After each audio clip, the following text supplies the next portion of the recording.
Mesdames, Messieurs, bonsoir, bienvenue dans cette édition d'information. Le roi Mohamed VI du Maroc à Libreville depuis cet après-midi. Il a été accueilli à l'aéroport international Léon-Mba par le président de la République, chef de l'État Ali Bongo Ondimba. Le séjour officiel du souverain chérifien en terre gabonaise vise le renforcement des relations entre les deux États. Libreville, la capitale gabonaise, a revêtu ses plus beaux atours pour accueillir le roi Mohamed VI du Maroc. Une visite qui s'inscrit dans le cadre traditionnel de concertation et de renforcement de notre coopération bilatérale à l'aéroport international Léon-Mba. C'était l'ambiance des grands jours. Sur les lieux, Cédric Mouélé Malonga et Victor Mundunga de notre rédaction. Mohamed VI, le roi du Maroc, accompagné d'une importante délégation d'hommes d'affaires et décideurs, est à Libreville pour une visite de travail.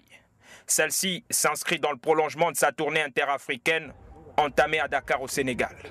Pour l'accueillir à sa descente d'avion, le numéro 1 gabonais Ali Bongo Ondimba. Après l'exécution des hymnes des deux pays, honneur militaire, puis passage en revue des troupes.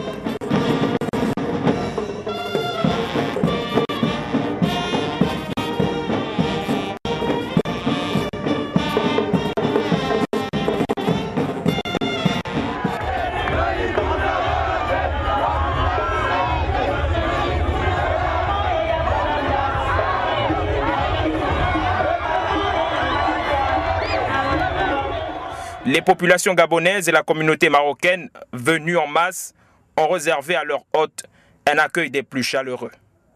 Un instant solennel empreint d'émotion.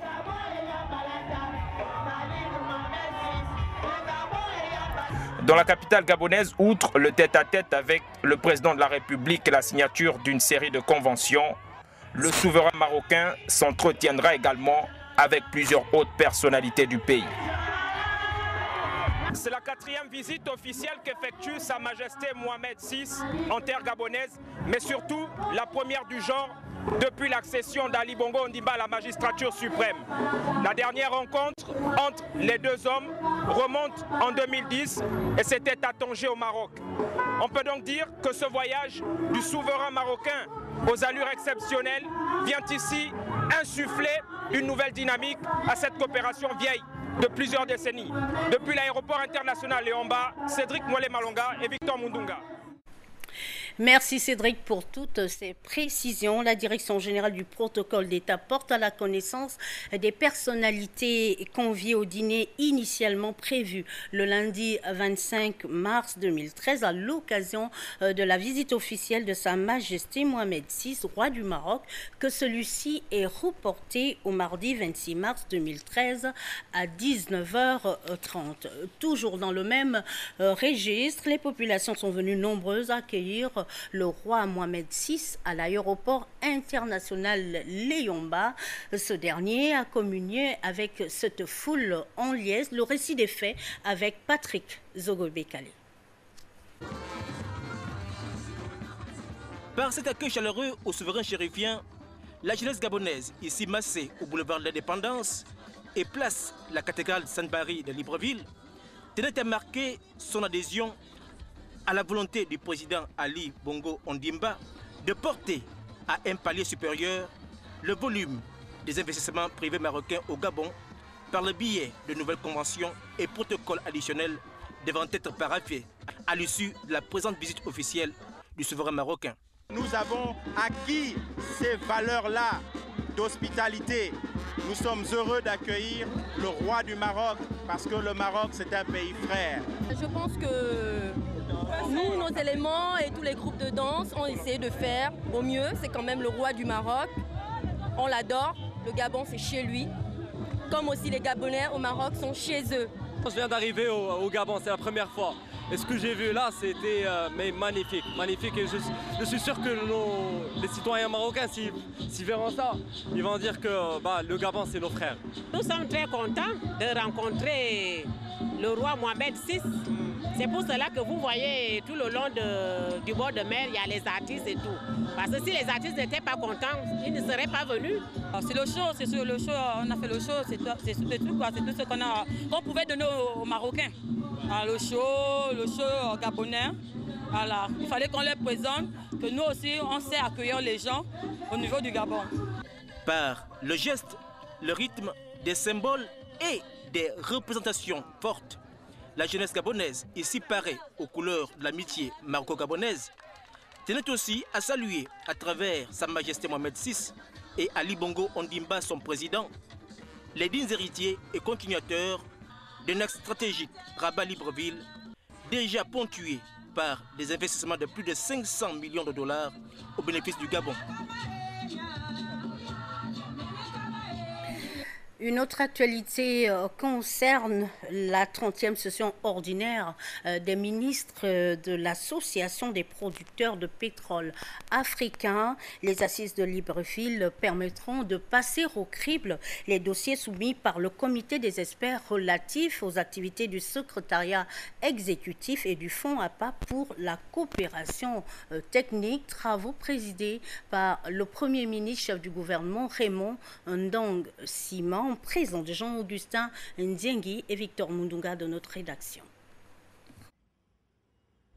C'est l'une des salles de réunion du Palais Léon de l'Assemblée nationale qui sert de cadre à la 30e session ordinaire du Conseil des ministres de l'Association des producteurs de pétrole africains. Plusieurs questions seront abordées au cours de ce tour de table ministériel présidé par le Gabon, entre autres le rapport d'activité de l'organisation, l'exécution du budget 2012 et le plan d'action 2013. Les travaux qui s'ouvrent ce jour marquent le 25e anniversaire de notre association et également le passage de ses membres de 8 à 18. Il convient de se féliciter de cet élargissement continu de notre association qui illustre l'importance que les pays africains lui apportent et ce dans le but de promouvoir une coopération multiforme, effective et agissante dans toute la chaîne de l'industrie pétrolière. Je saisis donc cette occasion pour réitérer aux autres pays africains producteurs de pétrole, et en particulier à ceux qui sont représentés aux présentes assises en qualité de pays observateurs, mon appel pour leur adhésion à l'APA. Placés sous le parrainage du chef de l'État Ali Bongo Ondimba, les travaux de cette rencontre de libre étaient ouverts par le Premier ministre, chef du gouvernement. Vos assises constituent un événement majeur, non seulement pour le Gabon, mais aussi pour l'ensemble des acteurs du secteur pétrolier africain et pour la communauté internationale tout entière. En effet, la 30e session ordinaire du Conseil des ministres de l'APA se tient dans un contexte caractérisé par un niveau élevé des cours du brut qui ont frôlé les $130 le baril pour le Brent, avec comme corollaire l'augmentation substantielle de la facture énergétique des pays africains, y compris des pays qui sont eux-mêmes producteurs de pétrole. La 30e session ordinaire du Conseil des ministres devrait donc offrir la possibilité aux pays africains producteurs de pétrole de partager ensemble les réflexions sur les problématiques liées au développement de leurs ressources en hydrocarbures qui, il faut le rappeler, constituent un levier très important de leurs économies. Il faut noter qu'au terme de ces assises, le Gabon passera le flambeau à la République de Guinée équatoriale qui assurera désormais la présidence de l'association. La prochaine session ordinaire du Conseil des ministres se tiendra à Malabo en mars 2014. Le ministre gabonais du pétrole, Étienne Goubou, par ailleurs président en exercice de l'APA, a souligné la nécessité d'accorder une place de choix aux PME locales exerçant dans le secteur des hydrocarbures, propos recueillis par Victor Mundunga. La gestion des ressources pétrolières est leurs avantages pour ce qui concerne les populations locales et les pays dans lesquels on opère font partie de l'évolution des stratégies, des politiques et des réglementations qu'on a pu constater ces dernières années. Il n'y a plus un contrat que nous signons dans le domaine des hydrocarbures sans prendre en compte l'aspect environnement.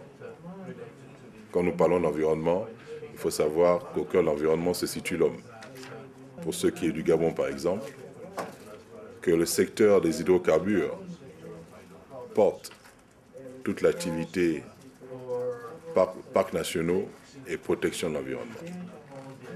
Nous avons également mis en œuvre au sein de l'APA une stratégie pour la valorisation de l'implication des PME et PMI locales dans la sous-traitance pétrolière. La première étape de cette stratégie est le développement d'instituts et de centres de formation pour pouvoir concrétiser le renforcement des capacités afin que nos compatriotes puissent être plus présents dans le secteur. Nous allons revenir sur cette actualité au cours de nos prochaines éditions d'information sur le front social. Après les étudiants, le personnel du Centre national des œuvres universitaires en grève. Ces derniers revendiquent le paiement de leurs primes et l'amélioration de leurs conditions de travail. Et pour trouver une solution à toutes ces revendications, ils ont été reçus par le ministre de l'Enseignement supérieur, le compte rendu de Blanche Migindou, Jean de Dieu Mambundu. Le torchon brûle entre le CNU, Centre national des œuvres universitaires, et sa tutelle. En dépit d'une visite d'harmonisation il y a 2 mois, le personnel se sent toujours lésé. Notre mouvement d'humeur actuel fait suite à la non-application de la promesse faite par notre directeur quant à la monétisation de la prime de rendement qui devrait être effective. La situation reste inchangée. Nous sollicitons votre concours pour décanter cette situation. Des doléances qui ont rencontré l'assentiment de la tutelle qui en a profité pour présenter les perspectives. Nous avions appris que depuis 2 ou 3 jours, le personnel ne faisait plus à manger aux étudiants de l'Université des sciences de la santé. Nous sommes venus sur place échanger avec eux, savoir les tenants et les aboutissants. Nous découvrons qu'ils revendiquent des primes de rendement, une augmentation des primes de rendement. Nous leur avons expliqué que nous sommes dans un processus désormais où la gestion des différents restaurants universitaires et beaucoup plus tard des internats doit être confiée à la société Sodexo en partenariat avec l'État gabonais. Et dans cette perspective, leurs conditions de travail vont être mieux améliorées. Le président de la République, chef de l'État, a dans sa vision de faire du Gabon un pays émergent, voudrait que désormais nous privilégions l'excellence et la qualité. Et cette excellence passe aussi par une meilleure restauration de nos étudiants dans les différentes universités et dans les différentes grandes écoles, ainsi que progressivement le processus de réouverture des internats. Le cordon du dialogue ainsi tissé, gageant que Sodexo et le Centre national des œuvres universitaires accordent leur violon. Nous allons clore cette édition d'information avec la mise en exploitation du navire Dolphin Express qui dessert l'axe Port-Gentil-Libreville. Un ouf de soulagement pour ces populations qui avaient des problèmes pour voyager dans le navire Biwaou Mikala et Serge Nzengi Mabila.